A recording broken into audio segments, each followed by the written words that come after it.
in the movie it says, the quote is made by Hawking, and I'm going to give my best memory of this. He says, because there's a law like gravity, the universe can and will create itself out of nothing.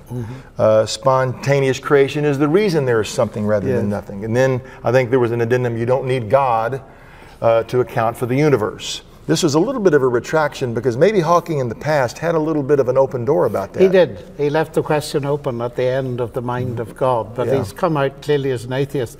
It's that quotation that you just made that was the motivation for me writing the book.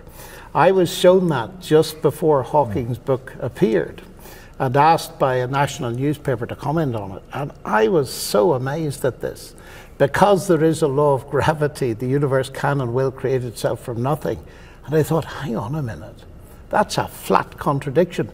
Because there is a law of gravity, that is because there is something, the universe creates itself from nothing. I mean, that's just flat contradiction. And then I thought, but wait a minute, because there is a law of gravity. He doesn't even say because there is gravity. And it seemed to me there that he's become a victim of thinking that has become a little bit popular in academic circles, that laws can create things, which is nonsense, of course. Unfortunately, the financial crisis came about by that. People thought that the laws of mathematics could create money, but they can't create anything at all. More seriously, perhaps still, in that sentence, the universe will create itself. Now, if I say X creates Y, what do those words mean? Well, if I've got X, it'll produce Y.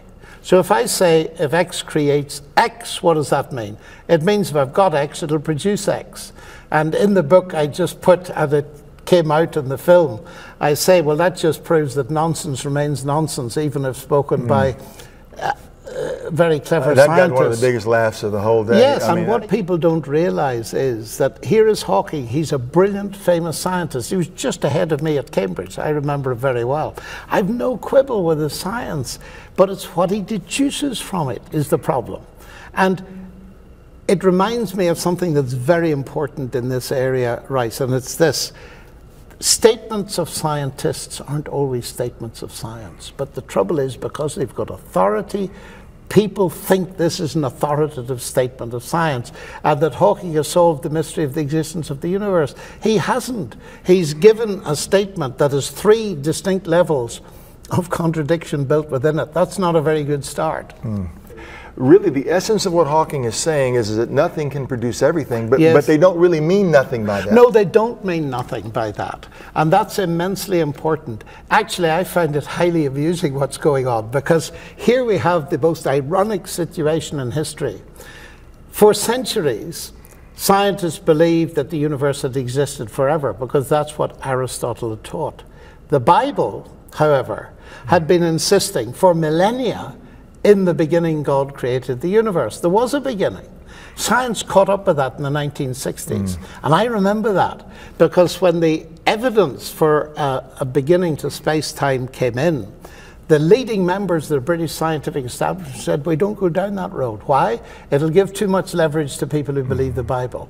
Now we're in the situation where the general opinion of cosmologists is space-time had a beginning. Okay, so what was there before? Nothing, absolutely nothing. In the philosophical sense, absence of anything. But you can't get a universe from nothing. So the way they now do it is to redefine nothing.